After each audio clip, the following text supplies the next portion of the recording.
Hey everybody, welcome back to All About April. Today's episode is going to be pretty cool because I am reviewing a book by an author who is new to me. Now, I've seen people talk about her on TikTok. Whenever I go into Target, her work is on all of the end caps. And then it's not many there. So that means that people are purchasing them. And I was just kind of like, what am I missing out on? So when her newest novel came out, I decided that it was time for me to join in on the fun and indulge in the greatness that everyone else has been indulging in.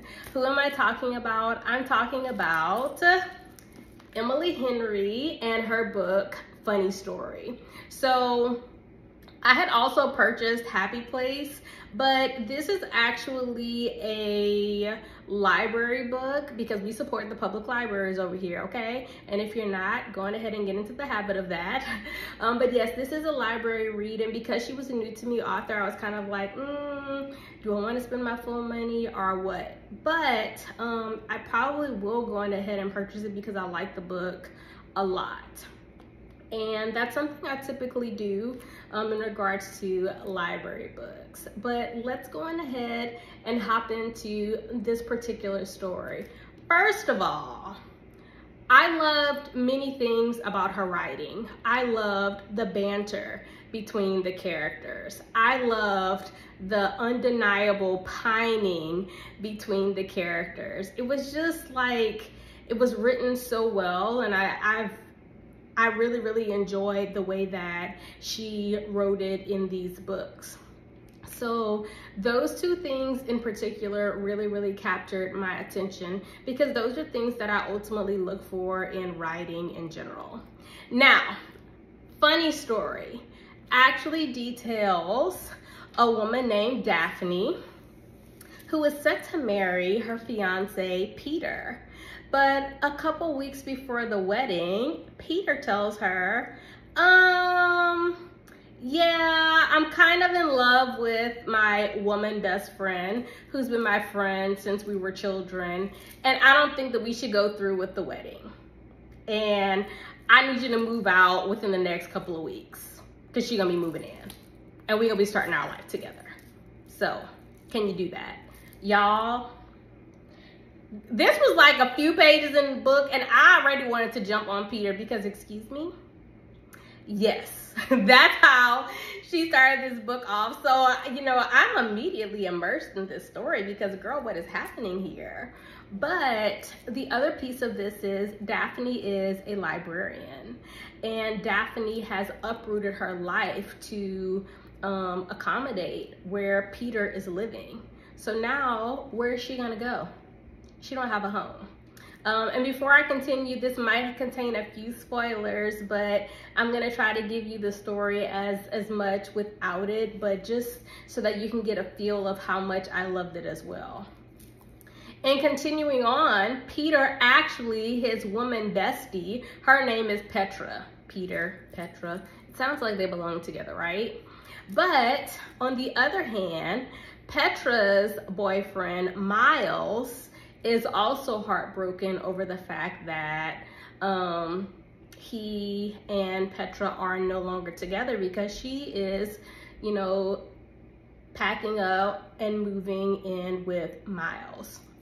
So, where does Daphne go? Daphne is like, look, I ain't got nowhere to go. You got a room, let's be roommates. So she and Miles ultimately decide to become roommates because of this unexpected happening. And lo and behold, a beautiful friendship develops between them. But not just a beautiful friendship, they begin to fake date. Yes, now, let me tell y'all something. I have always thought that friends to lovers was my thing. Fake dating and fake marriage is definitely in my top 3. I love it real bad. And so they began fake dating as a way to kind of make Peter and Petra jealous. And they ultimately grow into this beautiful friendship. And what I loved about this book was that Daphne realizes that her whole life that had been uprooted, it was really catering to Peter. She didn't really have a lot of friends in the new city where she was. She didn't really have an identity. And she was just going about life doing all the things that Peter wanted to do.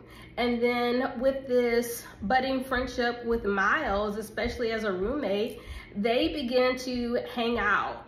Miles is working at this wine place, and they do activities on the weekend. And then he goes to support her as she's doing these things at the library. And you just see that there was more there than actually existed. Number one, between Daphne and Miles, but number two, did Peter actually make the right decision, not just for himself, but also for Daphne? Because down the line, what would have changed for Daphne if she would have remained in a relationship that really did not cater to her needs?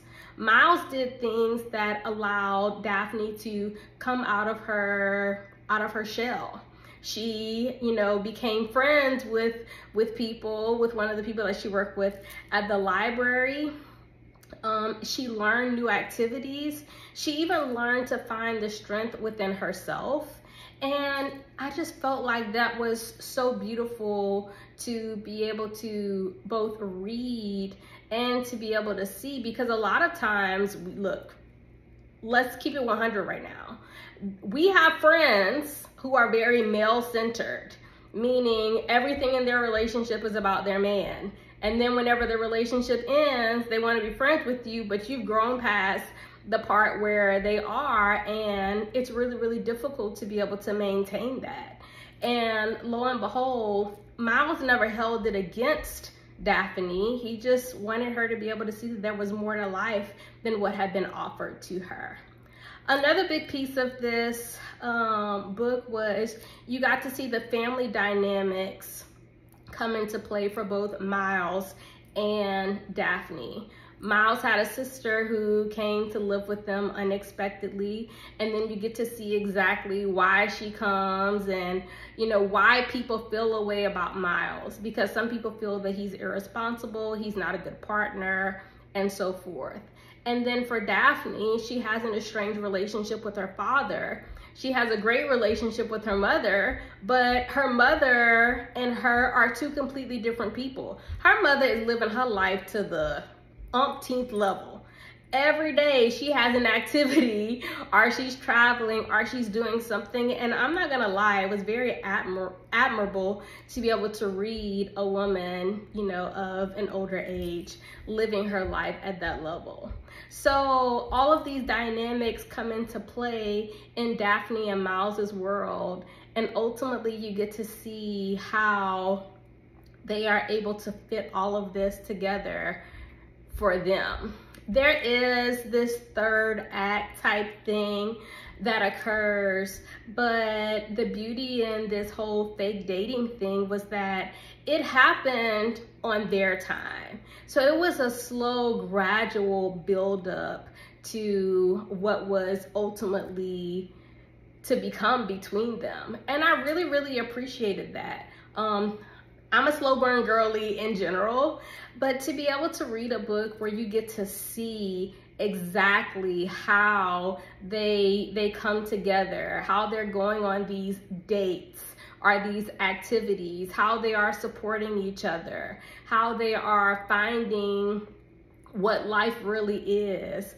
I just think that she did a really, really great job of explaining this. And that is why this entire funny story is something that I highly recommend that you too should read. So let me know, have you read any Emily Henry stories before, any of her books? What do you like about them? If you haven't, definitely check this one out. I think this is a great way to be able to break into her books. I can't wait to hear from y'all. Don't forget to like, comment, and subscribe. And I will see y'all next time for another book review. Bye, y'all.